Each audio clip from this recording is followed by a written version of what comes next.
DMDongo here with another review from the DM's Guild. This time we're looking at Hamund's Harvesting Handbook by Jeffrey Yang, on sale for $9.99. You didn't think I'd be able to say that quickly, did you?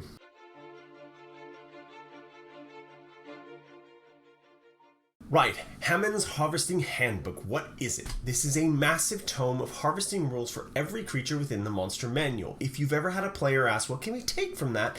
From everything from Aboleth to Yugoloth is contained within this book. But not just what you can get, but what you can craft from them. Because what good is that demon wing if you can't make a sweet cloak out of it? Every single entry in the monster manual is represented here, and with insight for a select few provided by Hamund to better illustrate some of the more notable creatures, like the Tarrasque. This was a joy to read through.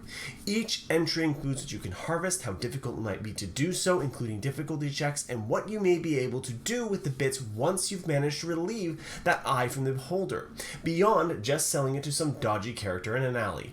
Each harvest entry also includes a lot of lore to go along with it, perhaps what ancient peoples believed about an Aboleth's eye, or maybe what the denizens of the Underdark do with all those roper shells they find. There are so many monsters to go through, but I just wanted to pick out two of my favorites and what their bits do so you can have an example of what you are getting. I'm also deliberately going to be avoiding things like the Beholder or any of the dragons because I think the expectations of what you can get from them is quite obvious.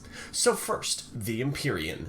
Now I've always liked celestial creatures, and while this bad boy isn't anything to be laughed at, manage to slay one and your party could be rewarded with Empyrion hair, blood, skin, or the heart itself.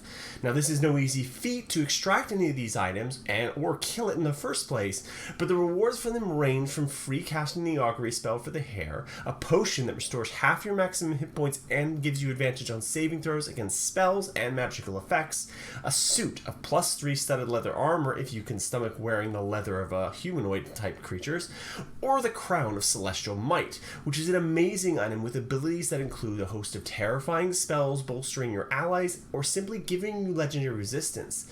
So remember, be very careful extracting the heart lest you break it.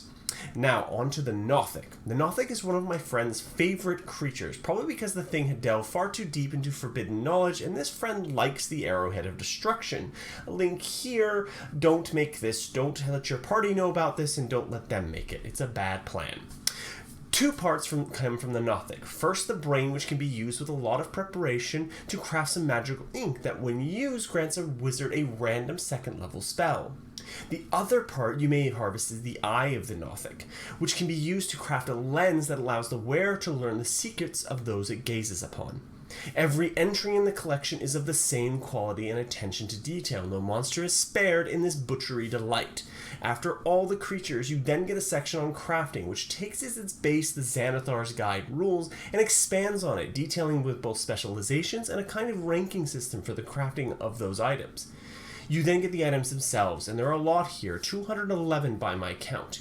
And the final chapter is dedicated to some new tools needed for both the crafting and the harvesting of these strange creatures, and creates a background of the harvester, for obvious reasons, and a collection of NPCs who have assisted poor Hamund in his harvesting and crafting adventure. Now, what did I like about this? The sheer quantity on offer here is truly amazing. Managing to get every single monster in the monster manual must have been a Herculean effort, and I applaud the effort for their work. I particularly like that it wasn't just what can be used or what it did, but more about the thoughts of the fictional author Hamund, and they make such a difference in consuming this, and makes it a joy to discover some small bit of lore or history that you can bring into your game. The level of detail on each entry is also superb, from magical items to strange effects. Everything is covered here. It means that a player, even if they don't like crafting, they can still get some use out of those myconode spores they find. Introducing a tier system as well for the crafting rules is actually a really great idea and has a level of realism that I really like. It makes sense that the village blacksmith can't or probably isn't going to be able to craft that dragonhide armor, and you might need to visit the big city to get that done.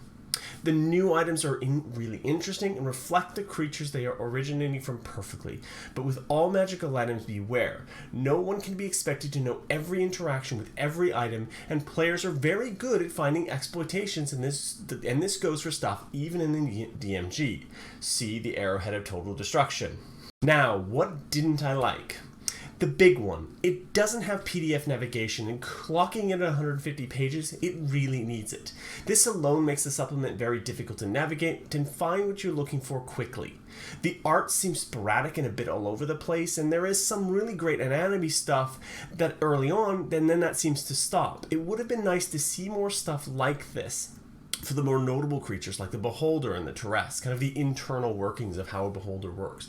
I know that would have been incredibly cost expensive, but it would have been really cool to see it. With Volos and Mordenkainen and Tomes of Foes out, this feels a little incomplete in ways, but luckily that seems to be on its way, so stay tuned. Finally, my rating and my final thoughts. Now, this is a massive tome, but at $9.99 it's practically a steal. And if your group has the type of player who is always asking to skin every creature they slay, then you can't afford to not to pick this up. My rating is 4 out of 5. With the addition of PDF navigation and maybe some more fitting art, this would easily be a 5 out of 5. Heck, even with just the PDF navigation, that would bump it up to a 5. And is still the best creation out there for harvesting of every creature in the Monster Manual. Thank you, this has been DM Dongo. Please do remember to like, comment, and subscribe. And if you want to pick up Hamund's Handbook, please do use my affiliate code, which will be down below. Peace out.